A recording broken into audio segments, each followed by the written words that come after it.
नमस्कार दोस्तों, स्वागत है आपका यूट्यूब चैनल अप्रेंटिसशिप इंडिया अड्डा में।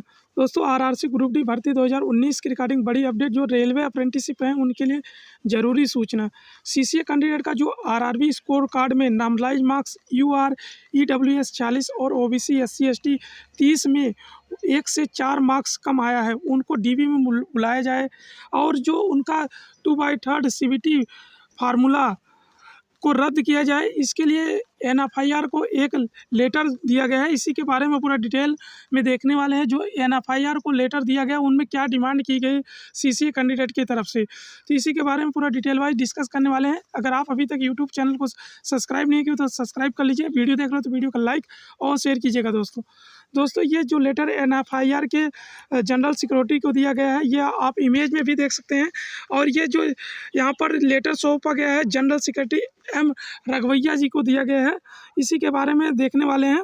तो ये आपका ऑफिस जो लेटर दिया गया है उसमें क्या क्या डिमांड किए गए हैं वो यहाँ पर पूरा यहाँ पर लेटर आपको दिया गया। 6 डिमांड की गई है जो सीसीए कैंडिडेट को, ताकि रेलवे में उनका से आरआरसी ग्रुप डी भर्ती में उनका सिलेक्शन हो सके। इसी के रिगार्डिंग यहाँ पर जो लेटर दिया गया है वो आप यहाँ पर देख सकते हैं। सेवा में national federation of Indian railway नई दिल्ली विषय में जो यहाँ पर बताया गया रेलवे एक्ट अप्रेंटिस भर्ती संबंधित दिया गया है। ये महोदय जो एक परमजीत सिंह सन ऑफ जोत सिंह निवासी जालंधर पंजाब से यहाँ पर ये डिमांड की गई है, उन्हीं की तरफ से ये लेटर दिया गया है। और ये सीसीए की जो सीट है वहाँ पर पहला डिमांड इन्होंने बताया है, जो सीसीए कैंडिडेट हैं उनके लिए 20,734 सीसीए भरी जाए, यानी उनकी पूरी सीट को फुल फिलअप किया जाए ताकि उनकी वैकेंट जो सीटें ना रह जाएं, इसी के लिए डिमांड की गई। दूसरा डिमांड इन्हों की तरफ से यह की गई, जो 2/3 का फार्मूला 1/3 एनसीवीटी में बताया नहीं गया है, उसके बारे में इन्होंने बताया कि कभी इसके बारे में जो 1/3 वेटेज का नोटिस जारी किया गया था एनसीवीटी का, उसमें 2/3 फार्मूला का कहीं पर जिक्र नहीं किया गया। तीसरा डिमांड यहाँ से ये किया गया है, जिन जो एससी एसटी ओबीसी कैंडिडेट हैं उनका जनरल कैंडिडेट हैं उनका 1 से 4 अंक तक का मार्क्स कम आ रहा है। मिनिमम जो क्वालिफाई मार्क्स रखा गया था उसी में उनके मार्क्स को कम किया जाए ताकि उनके मार्क्स क्वालिफाई मार्क्स के बराबर आ जाएँ, ताकि वो भी क्वालिफाई कर चुके हों जो उनका पासिंग मार्क्स रखा गया था। और 4 नंबर में इनके तरफ से ये डिमांड की गई जो वो 2/3 फार्मूला है उनको भी रद्द किया जाए। और सीबीटी वाला जो 2/3 फार्मूला किया गया है उसका भी उसको रद्द किया जाए। और जो लड़के जो ओवर एज हो गए हैं उनको ध्यान में रखा जाए, इसी के लिए यहाँ पर डिमांड की गई। और यहाँ पर 6ठा में इन्होंने ये डिमांड किया है कि जो कांग्रेस सरकार के समय में जो सीधी जीएम के कोटे से भर्ती होती थी सीसीए कैंडिडेट को, वो लेकिन आज की भाजपा के सरकार में आरआरसी ग्रुप डी में 20% कोटा के तहत उनको लाभ नहीं मिल पा रहा है। इसी के रिगार्डिंग ये 20% कोटा दिया जा रहा है, उसी के रिगार्डिंग उनको लाभ भी नहीं मिल पा रहा है। इसी के रिगार्डिंग ये लेटर यहाँ पर दिया गया है।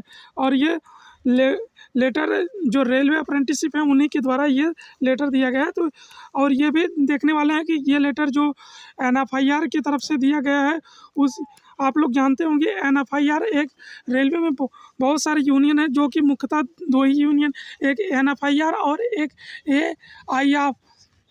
आईएफआर जो है कि वहाँ से ये दोनों यूनियन जो कि बहुत ज़्यादा सीसीए कैंडिडेट के लिए ध्यान में रख कर उनके द्वारा बहुत सारे डिस्कशन मिनिस्ट्री ऑफ रेलवे की तरफ से करते हैं। तो इन्हीं की तरफ से बहुत सारे डिमांड भी किए गए हैं। तो आगे जैसे मिनिस्ट्री ऑफ रेलवे की तरफ से इस पर कोई इम्प्लीमेंट किया जाता है तो उस पर भी पूरा डिटेल में देखते हैं। और ये भी देखते हैं कि एक लेटर जो इशू किया गया था वो आरआरसी ईस्टर्न रेलवे की तरफ से लेटर इशू किया गया था, वो 7/1/2023 को। इसी में सीसीए के रिगार्डिंग किया गया था। इसमें बहुत सारे कैंडिडेट ये भी कह रहे थे सर कि जो अभी ये स्कोर कार्ड आया है उसमें नॉर्मलाइज मार्क्स नहीं जोड़ा गया है, नॉर्मलाइज मार्क्स में ही उनका एनसीवीटी वेटेज अभी तक जोड़ा गया है कि नहीं। तो इसी के बारे में यहाँ पर लेटर में डिस्कस किया गया। तो ये लेटर पीईटी के रिगार्डिंग था, मगर इसमें जो सीसीएन रेलवे कैंडिडेट है उनके रिगार्डिंग भी यहाँ पर भी चर्चा की गई। इस वाले लाइन में यहाँ पर चर्चा किया गया, तो इसी के बारे में यहाँ पर हिंदी वर्जन में भी इनको दिया गया। तो ये लेटर आपको दिखाता हूँ इसमें क्या कहा गया है। तो ये यहाँ पर देखेंगे तो यहाँ पर इनको बताया गया है सीसीए और पीडब्ल्यूडी का कैंडिडेट के बारे में यहाँ पर मेंशन किया गया है। तो ये जो सीसीएन रेलवे कैंडिडेट है उनको आरआरबी का जो स्कोर कार्ड जारी किया गया है उसी के आधार पर इनको शॉर्ट लिस्ट किया जाएगा। पीडब्ल्यूडी और सीसीए कैंडिडेट के लिए यहाँ पर मेंशन किया गया है। यानी इससे यह तय हो जाता है कि जो आपकी आरआरबी स्कोर कार्ड आया है उसी के आधार पे आपको आपका रिजल्ट डीबी के लिए बुलाया जाएगा। वो चीज़ें यहाँ पर मेंशन भी किया गया है। आप 1:1 रेशियो के अनुसार आपको बुलाया जाएगा।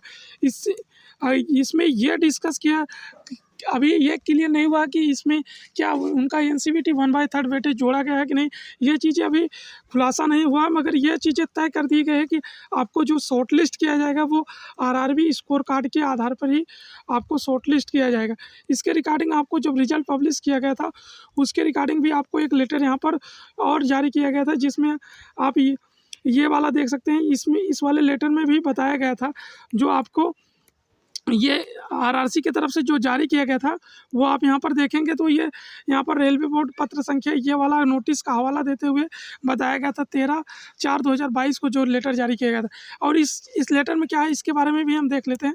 तो ये लेटर ये आपको जो जारी किया गया था मिनिस्ट्री ऑफ रेलवे की तरफ से 13/4/2022 को, यहाँ पर भी देख सकते हैं government of India ministry of railway board यहाँ से जारी किया गया था। ये आरबी नंबर जो आपका 51/2022 यहाँ पर जो लेटर में मेंशन किया गया था वो आरआरसी ग्रुप डी भर्ती के रिगार्डिंग ही दिया गया था, जो सीसीएन रेलवे कैंडिडेट के लिए लेवल 1 पोस्ट के रिक्रूटमेंट के प्रोसीजर के बारे में यहाँ पर सब्जेक्ट दिया गया था, जो डायरेक्ट रिक्रूटमेंट होने वाली थी। तो इसमें देखो मोस्ट इंपॉर्टेंट 3 नोटिस में यहाँ पर दिया गया था जो यहाँ पर सीसीए कैंडिडेट के रिगार्डिंग है। पहला तो उनको 20% रिजर्वेशन दिया जाना चाहिए, और जो अमेंडमेंट किया गया था सेक्शन 22 में एक्ट अप्रेंटिस के लिए उसके बारे में यहाँ पर चर्चा की। दूसरा इन्होंने ये बताया कि जो उनका सेक्शन 22 में प्रोविजनल किया गया है वो सीसीए कैंडिडेट के लिए 1/3 वेटेज के लिए वो चीज़ें सीबीटी को फाइनल मेरिट में कहा गया है। तो ये जो आरआरबी स्कोर कार्ड जारी किया गया है उसमें ये फाइनल मेरिट है नहीं। तो आप इससे ये भी क्लियर हो सकता है कि यहाँ पर उनका जो 1/3 वेटेज दिया गया है वो अभी इंक्लूड नहीं किया गया है, ये सीबीटी नॉर्मलाइज मार्क्स दिया गया है, ऐसा कह सकते हैं, क्योंकि यहाँ पर फाइनल मेरिट में बताया गया है। और तीसरा नंबर इन्होंने मेंशन किया है कि आपका जो पीईटी में छूट दिया गया फिजिकल एफिशिएंसी टेस्ट, इसी के बारे में यहाँ पर इस वाले लाइन में इन्होंने चर्चा किया है। तो ये जो नोटिस था वो आपका नोटिस नंबर ये है, आप यहाँ पर भी देख लीजिए। ये आरआरसी ईस्टर्न रेलवे की तरफ से हवाला दिया गया है कि इसी नोटिस को ध्यान में रखते हुए आपको शॉर्टलिस्ट किया गया है, शॉर्टलिस्ट डीवी में किया जाएगा। ये चीज़ें आप लोग देख लीजिए। और एक नोटिस जो आपको रिजल्ट के समय जारी किया गया था, आपको ये वाला 27 तारीख को जो सभी आरआरबी की वेबसाइट पर 27 तारीख को पब्लिश किया गया था, यहाँ पर देख सकते हैं ये 27/12/2022 को नोटिस जारी किया गया था। इसमें भी सीसीए के रिगार्डिंग जो नोटिस यहाँ पर पब्लिश किया गया है, तो यहाँ पर देख सकते हैं, यहाँ पर भी आप देखेंगे तो इस वाले लाइनिंग में इन्होंने मेंशन किया है कि जो also for the CCA candidate normalise marks has been use the given weightage for the NCVT marks therefore in their case in would be the detecting by taken the normalise marks into the consideration. यानी उनको जो normalise marks है उन्हीं में उनको weightage दिया जाएगा। ये सब चीज़ें यहाँ पर मेंशन किया गया है। और यहाँ पर और 4 नंबर पर देखेंगे तो इनको ये बताया गया कि जो सीसीए कैंडिडेट है उनका पर्सेंटाइज स्कोर नहीं किया जाएगा, उनका केवल नॉर्मलाइज मार्क्स ही किया जाएगा, और अदर कैंडिडेट जो है उनका नॉर्मलाइज मार्क्स किया जाएगा। तो आप लोगों को डीवी और मेडिकल के लिए तैयार रहना है, क्योंकि जो अभी ये डीवी पीईटी जैसे ही आपका सभी आरआरसी का ख़त्म होता है तो डायरेक्ट आपको डीवी के लिए आपकी आरआरसी की तरफ से ये आपको शॉर्टलिस्ट किया जाएगा, जो आरआरबी स्कोर कार्ड जारी किया गया इसी के आधार पर। फिर भी अगर आपके मन में कोई भी डाउट हो तो बेशक कमेंट बॉक्स में मेंशन कीजिएगा, टोटली आपकी हेल्प एंड रिप्लाई की जाएगी। धन्यवाद, कीप इन टच।